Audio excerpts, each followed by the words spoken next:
Alhamdulillahirabbil alamin wassalatu wassalamu ala asyrofil anbiya'i wal mursalin wa ala alihi wa sahbihi ajma'in amma ba'd. Jamaah salat Isya dan tarawih yang dirahmati oleh Allah Subhanahu wa taala.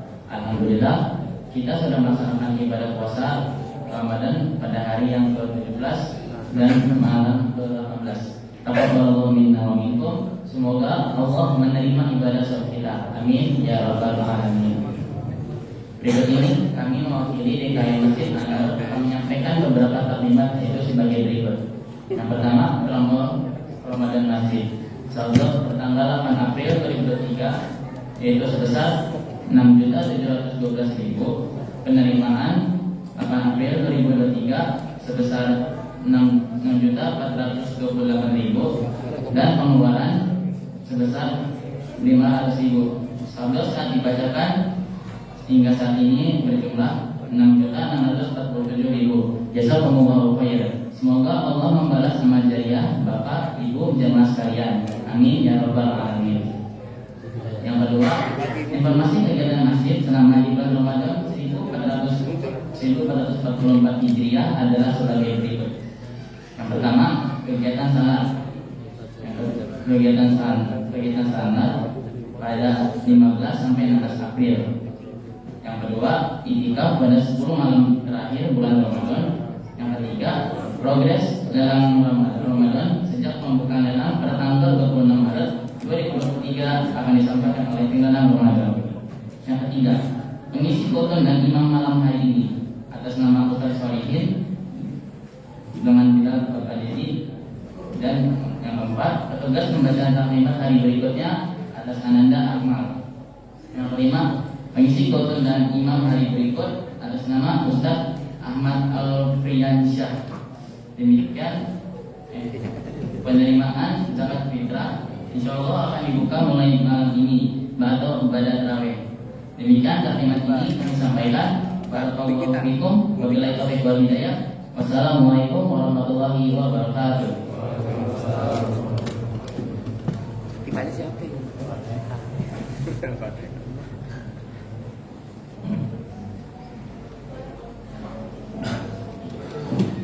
Assalamualaikum Alhamdulillahilladzi anzala sakinata fi qulubil mu'minina liyazdadu imanan ma'a imanihim. Asyhadu an la ilaha illallah wa la syarika lahu wa asyhadu anna Muhammadan abduhu wa rasuluh sallallahu alaihi wasallam tasliman katsiran. Amma ba'd.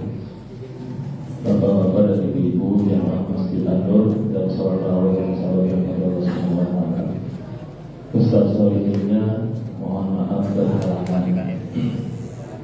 Tadi beliau izin karena ada suatu kegiatan yang sifatnya darurat yang tidak bisa untuk ditinggalkan. Dan tentunya beliau menitipkan salam buat seluruh keluarga besar Masjid An-Nur. Bapak tadi boleh ya?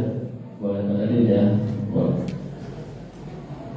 Masyarakat muslimin dan Masjid An-Nur jamaah sholat tarawih yang sholat kepada Allah Subhanahu wa taala.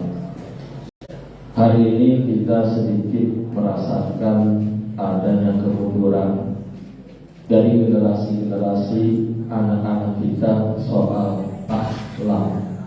Soal apa? Akhlak.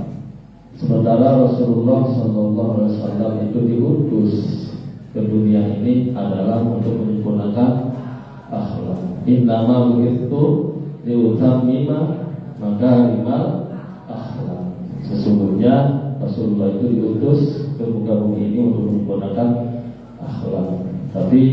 Tetapi fenomenanya hari ini akhlak sudah mulai mundur. Walaupun kita bergaya-gaya seperti Islami, tetapi akhlaknya jauh dari menunjukkan Islam yang sebenarnya. Terkadang gara-gara kita berbeda pemahaman sesama muslim, kita sudah tidak mau bertegur sapa.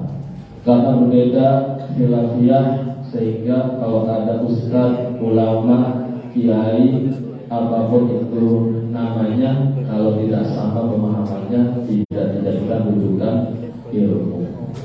Nah, sementara kita tahu bahwa segala sesuatu yang disampaikan oleh Rasulullah itu sudah pasti benar.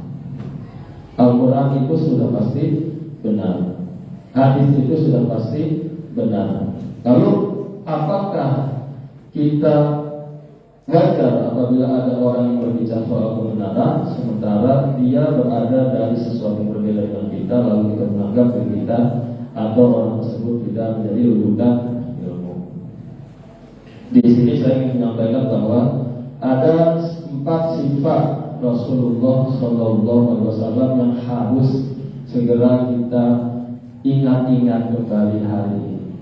Yang pertama adalah Rasulullah SAW memiliki sifat sidik.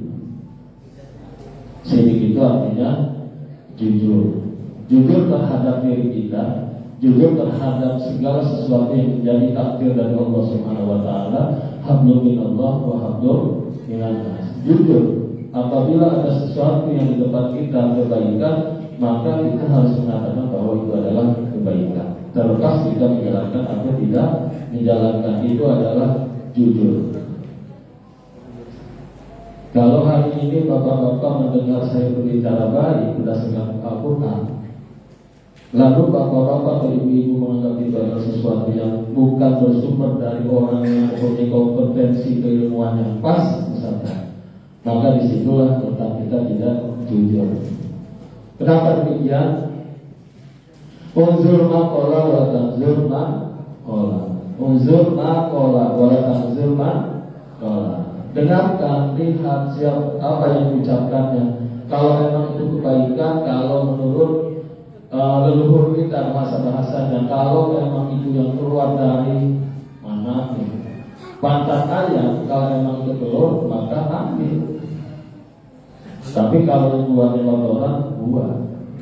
Itu yang disebut unzur ma qala wa tanzur ma qala. Yang pertama, sidik, artinya jujur. Ada berapa tadi? Satu. Baru satu. Saya miru dong gaya-gaya asatid yang suka tampil sini. Ada 4. Baru satu. Yang kedua adalah amanah. Amanah ini baik terhadap sama diri kita dengan Allah Subhanahu wa taala atau amanah yang Allah berikan untuk kita emban di muka bumi ini. Hablum minallah wa hablum minan nas. Selalu ada 2 kaitan, hablum minallah wa hablum minan nas. Amanah terutama amanah ini berkaitan dengan kepemimpinan. Kullukum ra'in wa kullukum mas'ulun an ra'iyati. Setiap kalian adalah pemimpin dan setiap pemimpin akan diminta pertanggungjawabannya di hadapan Allah Subhanahu wa taala tentang kepemimpinan. Kepemimpinan yang mana yang dimaksudkan oleh Allah Subhanahu wa taala oleh Rasulullah SAW? Yang pertama, kepemimpinan memimpin diri kita untuk tidak larut ke dalam sesuatu keburukan, atau memimpin diri kita untuk menjadi pribadi-pribadi yang berakhlakul karimah.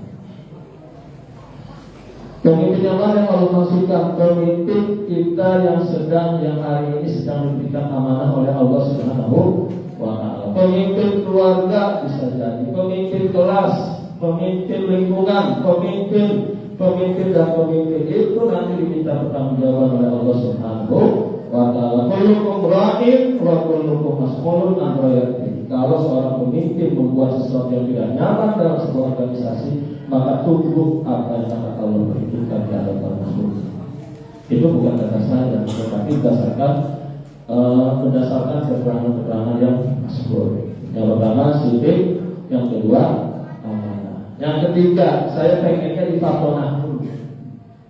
Fatonah itu cerdas, berwawasan tinggi, pintar atau hebat melihat suatu suasana, membuat sesuatu yang spektakuler, tetapi bukan teori. Teori tidak berlaku bagi seorang pemimpin. Pemimpin yang terbaik adalah pemimpin yang mampu untuk bisa mencontohkan dari setiap kebaikan. Teori tidak berlaku dalam hukum Islam. Kita bisa menyuruh orang untuk sholat, tetapi kalau kita tidak sholat, bagaimana? Kita mampu memberitahukan kepada orang tentang sebuah kebaikan, bahwa sedekah itu baik, maka berbuat baiklah. Tetapi kalau kita tidak berbuat kebaikan, maka itu tidak sesuatu yang istimewa. Jadi di sini sifat-sifat yang wajib dimiliki oleh kita sebenarnya. Yang pertama sidik, amanah, fatonah. Ini yang terakhir, yang kadang-kadang kita orang yang tidak mempunyai kapasitas, kompetensi, keilmuan, kita ambil ranahnya. Apa? Tapi menyampaikan harus terukur dengan keilmuan, bukan hanya sekedar keluar dari mulut kita, tetapi tidak bisa dipertanggungjawabkan baik di hadapan manusia, apalagi bisa dipertanggungjawabkan di hadapan Allah Subhanahu wa Ta'ala. Gampang. Hari ini siapapun bisa menjadi dai. Kenapa? Tinggal browsing internet, banyak sumber-sumber, baru kita sampaikan. Setelah itu apakah kita mampu untuk menjalankan apa yang kita sampaikan? Jadi garis bawahi untuk teman-teman, untuk adik-adik yang sedang menulis, hari ini yang disampaikan adalah 4 sifat wajib bagi Rasulullah yang harus segera kita jalankan hari ini. Yang pertama adalah sidik, amanah, fatonah, tabligh. Sebenarnya biasa kalau yang ngaji itu sidik, amanah, tabligh, fatonah. Mudah-mudahan kita semua orang-orang yang diberikan kemampuan untuk menjalankan sidik, amanah, tabligh, dan fatonah. Wabillahi taufiq wal hidayah. Wassalamualaikum warahmatullahi wabarakatuh.